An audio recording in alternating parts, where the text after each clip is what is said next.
पैसे बांटने का आरोप जिस तरह से आपने लगाया, ठीक परिणामों से पहले उस तरह से आपने सनसनी फैला दी। मैं लौटूंगी आपके पास संजीव जी, लेकिन इस वक्त हम आपको बता दें कि संदीप दीक्षित जो कि नई दिल्ली सीट से अरविंद केजरीवाल के खिलाफ चुनावी ताल ठोक रहे हैं, इस बीच कई तरह के बयान आए। हालांकि आज भी उन्होंने बहुत कुछ कहा, लेकिन क्या कुछ कह रहे हैं हमारे सहयोगी से बातचीत में, आइए आपको सुनवाते हैं। नई दिल्ली से उम्मीदवार संदीप दीक्षित जी हमारे साथ में मौजूद हैं। लगातार ट्रेंड्स आ रहे हैं और जीत के लिए आम आदमी पार्टी और बीजेपी के बीच में कड़ी टक्कर है। सर, किस तरह के ट्रेंड देख रहे हैं आप? देखिए, ट्रेंड जो है हम लगता तो है कि बीजेपी अब क्लियरली जीतेगी।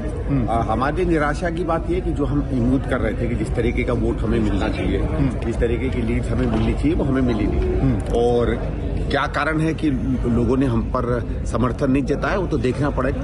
लेकिन अब भारतीय जनता पार्टी अच्छे वोट से जीत रही है, उनको मुबारकबाद। सर, आपने पहले ही मुबारकबाद दे दी, अभी तो राउंड बाकी है। मतलब अगर हम कहें कि 13 राउंड तक या 12 राउंड तक रहेगा, तो अभी आधे राउंड भी नहीं हुए। लगता है कि एक ब्रॉड पता चल जाता है जब आप आधे राउंड पूरे कर लें, तो एक सामान्य पता चल जाता है। क्योंकि देखो, एक और चीज है ना कि भारतीय जनता पार्टी के जो कैंडिडेट्स हैं, वो इनके जितने मेजर कैंडिडेट्स हैं उनको पीछे बार बार हरा रहे हैं। वो बड़ी चीज होती है। इनके सारे मंत्री हार रहे हैं, इनके बड़े बड़े कैंडिडेट्स हार रहे हैं, वो अपने में बड़ी चीज है। सर, ये माना जा सकता है कि बीजेपी इस बार सरकार बना लेगी?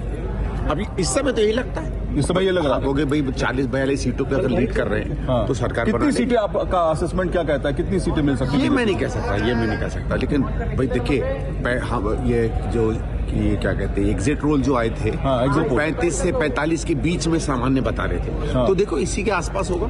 तो कुल मिलाकर के देखा जाए तो अगर बीजेपी आती, कहीं ना कहीं आम आदमी पार्टी को ये लगता है कि कांग्रेस ने उसके वोट काटे और कांग्रेस को लगता है कि आम आदमी पार्टी उसके वोट काटती है। तो ये नहीं, देखो ऐसा नहीं। अगर आप देखें, जो इनके बीच में गैप है वो कांग्रेस नहीं पूरी कर रही है। हाँ, हमने ये जरूर किया कि हमने जो मुद्दे उठाए, उन मुद्दों का जवाब संतोषजनक तरीके से नहीं दे पाई आम आदमी पार्टी। उसका हो सकता है उनको खामियाजा भुगतना पड़ा होगा। तो कुल मिलाकर के देखिए, लगातार ट्रेंड्स जो है वो चल रहे हैं और संदीप दीक्षित जो कि नई दिल्ली से उम्मीदवार केजरीवाल के अगेंस्ट और प्रवेश वर्मा के अगेंस्ट खड़े हुए थे, उन्होंने साफ तौर पे कहा है कि पहले ही मुबारकबाद दे दी है बीजेपी को जीत की, और उनका मानना है कि बीजेपी की सरकार बनेगी। हालांकि ट्रेंड लगातार बदलते जा रहे हैं।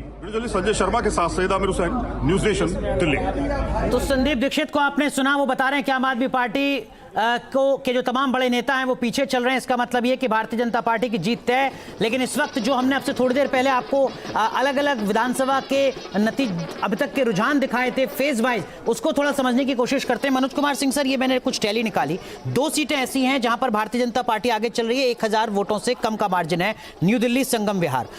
3 सीटें ऐसी हैं जहां पर 2000 से कम का मार्जिन है, गोकलपुर, सीमापुरी, पालम। 7 सीटें ऐसी हैं जहां पर 4000 से कम का मार्जिन है, बादली, मुंडका, द्वारका, विजवासन, मालवीय नगर, ग्रेटर कैलाश, कालकाजी। 7 और 3 10 और 2 12 12 सीटों पर 4000 से कम का मार्जिन अभी तक चल रहा है। क्या कोई बड़ा उलटफेर हो सकता है अभी भी? नहीं, मैंने